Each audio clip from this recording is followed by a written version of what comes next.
अस्सलाम वालेकुम जी, आपका होस्ट सईद अहमद आपकी खिदमत है। हमारा यूट्यूब और फेसबुक चैनल यह है पाकिस्तान दिख रहा है। लाखों करोड़ों दुरूद सलाम हस्ते मोहम्मद मुस्तफ़ा सल्लल्लाहु अलैहि वसल्लम और आले मोहम्मद पर। अगर आज का दिन आप मायूसी से निकाल रहे हैं, सियासी लिहाज से, अगर आप पाकिस्तान की फिक्र के लिहाज से, पाकिस्तान के मुस्तकबिल के लिहाज से, पाकिस्तान के खुशहाली के लिहाज से, तो इसको दिल से निकाल दें। क्योंकि असल वारस जिनकी मैं हर वीलॉग में बात करता हूं कि जो वाकई ही, क्योंकि पाकिस्तान का फैसला इस वक्त बदकिस्मती से हमारी जो असम्बलियां हैं, चाहे सूबाई हो, चाहे सेनेट हो, चाहे वाने बाला हो, वाने जेरी हो, किसी के पास इतनी मेरा ख्याल ताकत नहीं है कि वो फैसले कर सके। तो फैसले करने हैं अदारों ने, चाहे वो सियासी हो, चाहे वो जुडिशरी का हो, चाहे वो किसी को बड़े घर वाले को अपने घर में बुलाने का हो।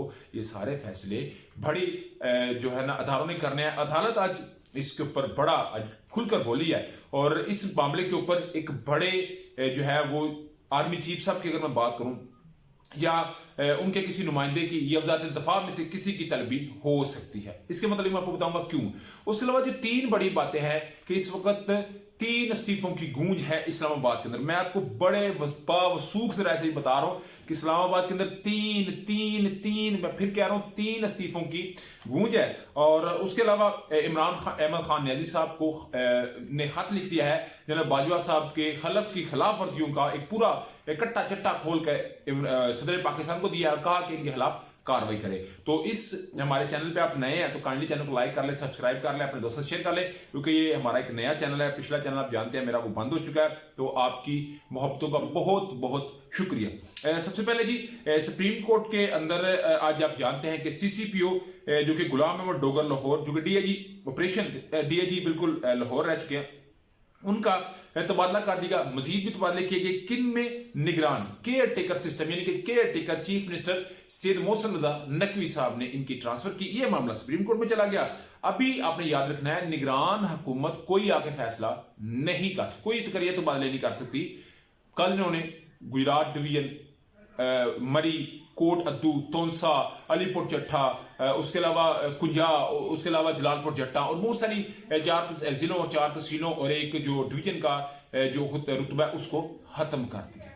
ये बाकायदा तौर के ऊपर इन्होंने काम किया। मगर ऐसा होता नहीं, हर बंदा इस पे जो है वो सर पकड़कर बैठा हुआ है। मगर इस सारे मामले के ऊपर आज सुप्रीम कोर्ट ने कहा कि ये जो एक तकर्रियां तबादले का मामला है, इसका मतलब है जिसने इस सारे मामले को बड़े वसूख से कहा कि पंजाब और केपी की किस्मत संवरेगी, मैंने बड़े बिल्कुल ये बायसनेस नहीं है, मैंने बड़ी जांच पड़ताल के बाद तमाम सियासी जमातों के नाम के बाद जिस नाम को सिलेक्ट किया था वो थे सैयद मोहसिन रजा नकवी, और इनको सिलेक्ट करने वाले थे चीफ इलेक्शन कमिश्नर राजा सिकंदर सुल्तान साहब। तो इनको आज अदालत ने जी बुला लिया और वो खुद पेश हुए हैं और खुद पेश होके आज उन्होंने मेरा ख्याल है तमाम के तमाम राज खोले हैं, क्योंकि वो नहीं समझते या वो नहीं चाहते कि गंद सारा उनके ऊपर डाला जाए। क्योंकि इस वक्त सारा का सारा गंद, चाहे वो सोशल मीडिया है, चाहे प्रिंट मीडिया है, चाहे डिजिटल मीडिया है, चाहे इमरान खान है, कोई वोटर सपोर्टर है इमरान खान साहब का, इस वक्त जो राजा सिकंदर सुल्तान साहब हैं उनको इस वक्त बाइस्ड वो कह रहे हैं।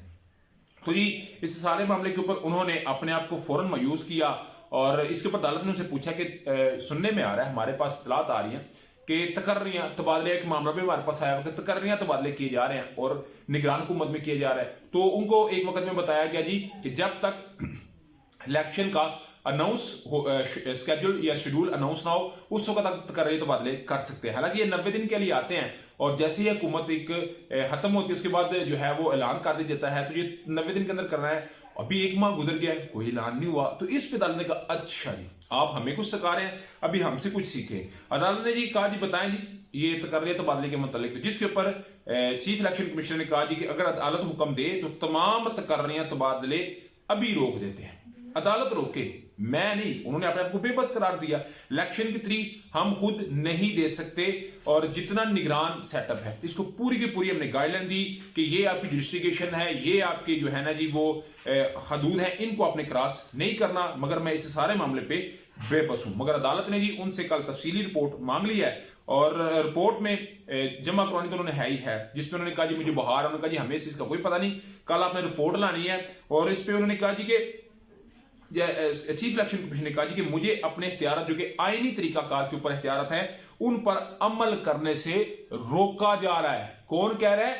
چیف الیکشن کمیشنر کہہ رہے ہیں کہ مجھے آئینی طریقے سے جو میرے اختیارات ہیں ان پہ کام کرنے سے روکا جا رہا ہے، میں اکیلا قصوروار نہیں. اور انہوں نے اپنے باہر کا بھی بات کی. اس کے علاوہ انہوں نے کہا جی میں نے فوج سے سیکیورٹی مانگی، فوج نے سیکیورٹی دینے سے انکار کر دیا، اور جس نے سیکیورٹی دینی اگر وہ سیکیورٹی نہیں دے گا تو میں الیکشن کیسے کروں گا. پھر وہ عدلیہ کے اوپر آئے. انہوں نے کہا جی آپ کی جوڈیشری میں RO ریٹرننگ آفیسر جو ہوتے ہیں جنہوں نے ریٹرنز کو چیک کرنا ہوتا ہے، ساری اسکروٹنی کرنی ہوتی ہے، انہوں نے کہا جی کہ عملے کی شارٹیج ہے میں نہیں کر سکتا. انہوں نے کہا جی الیکشن کے لیے حکومت سے پیسے مانگے 40 ارب روپیہ، انہوں نے 5 ارب دے کے تڑکا دیا، کوئی ہمیں پیسے نہیں دے رہے، میں انتخابات کیسے کروں.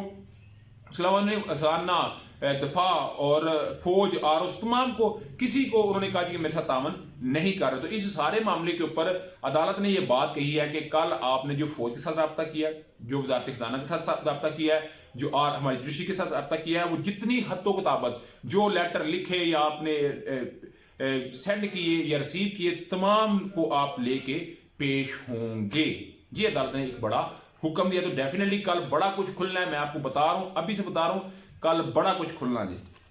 آرمی چیف یا کو بھی طلب کیا جا سکتا ہے اس معاملے کے اوپر، یا DG ISPR کو طلب کیا جا سکتا ہے، یا وزارت دفاع کے کسی بندے کو بلا کے کہا جا سکتا ہے کہ آپ کے متعلق جو چیف الیکشن کمشنر یہ بات کہتے نظر آ رہے ہیں، کیا سمجھتے ہیں. اس کا مطلب ہے جو اسکرپٹ لکھ کے چیف الیکشن کمیشنر کو دیا گیا تھا ان سے انہوں نے بالکل ہٹ کے اپنی جان کو بچایا ہے. اور میرا خیال ہے اس وقت کے اوپر ہر بندہ اپنی جان ہی بچاتا ہے، نہ کہ کسی کے لیے وہ خیر خواہی کرتا ہے. اس کے علاوہ جی 3 بڑے استعفے جو میں نے آپ کو کہے تھے، ان سے پہلے میں آپ کو بتا دوں تو عمران خان صاحب نے پہلے جو خط لکھا ہے، مگر یہ 3 استعفوں کے متعلق آپ کو بتا دیتا ہوں کہ پہلا استعفیٰ آ سکتا ہے چیف الیکشن کمیشنر کا، کہ اگر وہ کل انہیں کسی سرخی کا سامنا ہوا تو میں بھی بتا دوں وہ استعفیٰ دے سکتے ہیں، وہ اپنا ریزیگنیشن دے دیں گے. اس کے علاوہ جی چیئرمین نیب جو سلطان صاحب ہیں، جس طرح انہوں نے ذلیل کروایا نا سارے معاملات کو، وہ بھی استعفیٰ دے سکتے ہیں اسکرپٹ سے. اس کے علاوہ جی اسحاق ڈار صاحب کے متعلق بھی ہے کہ وہ بھی استعفیٰ دے سکتے ہیں، کیونکہ جو شباز شریف کمپنی ہے وہ کہتی ہے کہ اس وقت اگر فیس سیونگ کرنی ہے، کو معاملات کو ٹھیک کرنا ہے، تو پھر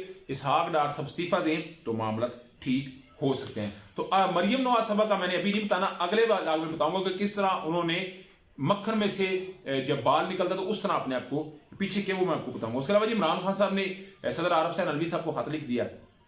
قمر باجوہ صاحب کے خلاف تحقیقات کا خط ہے. قمر باجوہ نے صحافی جوید چودھری کے روبرو میرے متعلق کچھ اعتراف کیا. ہم عمران خان کو ملک کے لیے خطرہ سمجھتے ہیں. انہوں نے کہا جی جو لفظ ہے نا ہم یعنی کہ اے میں نہیں، ہم لفظ تحقیقات طلب ہے، اس پہ تحقیق ہونی چاہیے. کس کو وزیر اعظم منتخب کرنا ہے یہ فیصلہ عوام نے کرنا ہے. قمر باجوہ نے اس ضمن میں خود کو فیصلہ ساز بنایا، یعنی کہ انہوں نے خود ہی فیصلہ کیا کہ کس کو کدھر لگانا ہے کس کو نہیں، حالانکہ یہ فیصلہ عوام نے کرنا ہے. قمر باجوہ کی جانب سے گفتگو کی ریکارڈنگ اور یہ حلف کی خلاف ورزی، یعنی کہ جب یہ ملاقات کرنے جاتے تھے تو باجوہ صاحب کہتے تھے میں عمران خان صاحب کی جو آڈیو ریکارڈ کرتے ہوئے خلاف ورزی ہے. حلف کی سنگین خلاف ورزی کیونکہ یہ انسانی حقوق کی بھی خلاف ورزی ہے. حلف کی خلاف ورزیوں کی تفصیل بھی سینڈ کر دی گئی ہے صدر عارف حسین الوی صاحب کو. اس سارے معاملے پہ ابھی میرا خیال ہے میں نے آپ کو نا سموار والے دن یہ بات بتائی تھی کہ یہ پورا کا پورا ہفتہ ورکنگ ڈے بڑا اہم ہونے جا رہا ہے، پاکستان کی سیاست میں کوئی بڑا موڑ بھی لا سکتا ہے. آپ کیا سمجھتے ہیں؟ لازمی کمنٹ سے شیئر کیجیے. آپ کی ویڈیو پسند ہے تو چینل کو لائک سبسکرائب اپنے دوستوں سے شیئر کر لیجیے گا. نیکسٹ ویڈیو کے لیے ہوسٹ کو اجازت اللہ کا حامد ناصر. السلام علیکم. اس چینل کو کائنڈلی سبسکرائب کر لیں. اللہ تعالیٰ کا حامد ناصر. السلام علیکم.